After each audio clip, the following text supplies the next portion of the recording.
ప్రార్థన చేయుచున్నాడు. Brother Baksing was giving many messages focused on this theme. Behold, he prayed. ఇదిగో అతడు ప్రార్థన చేయుచున్నాడు అనే అంశం మీద ఆయన అనేకమైన వర్తమానాలు ఇచ్చారు. So he encouraged many people to pray.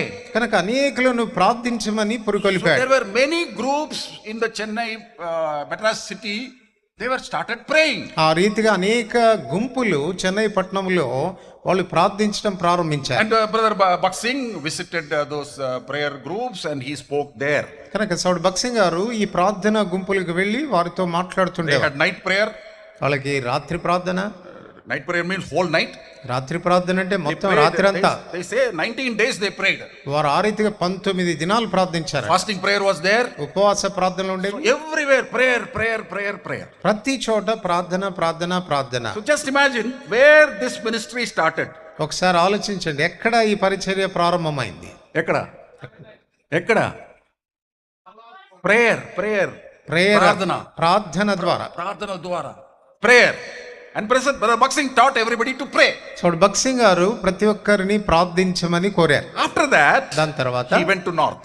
తాను ఉత్తర భారతదేశానికి వెళ్ళారు. There were many calls from Madras city.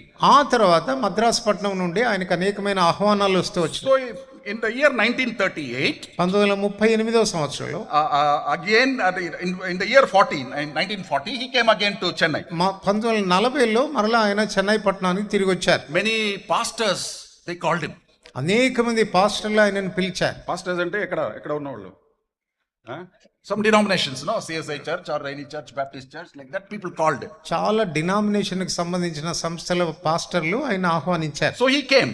ఆయన వచ్చారు. He started preaching in the churches. ఇప్పుడు సంఘాల్లో ఆయన ప్రకటించడం He started preaching about salvation. రక్షణ గురించి He ప్రకటించాడు. started preaching about baptism. బాప్తిసం గురించి చెప్పాడు. And one message he was repeatedly giving. ఒక వర్తమానం పదే చెప్తూ వచ్చాడు. It was from Luke's Gospel chapter 24 and verse 5.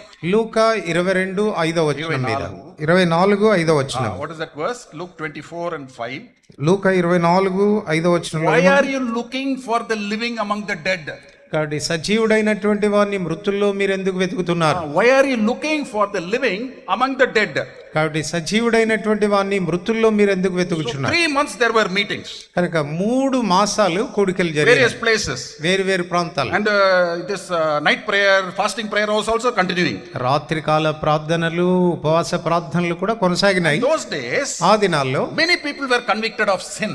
చాలా మంది పాపం విషయంలో ఒప్పుదలలోకి వచ్చారు. They started crying and weeping and wailing about the sins they were committing their life to the Lord. వారి జీవితంలో వారు చేస్తూ వచ్చినటువంటి పాపాలన్నిటిని బట్టి వాళ్ళు గట్టిగా ప్రలాపించి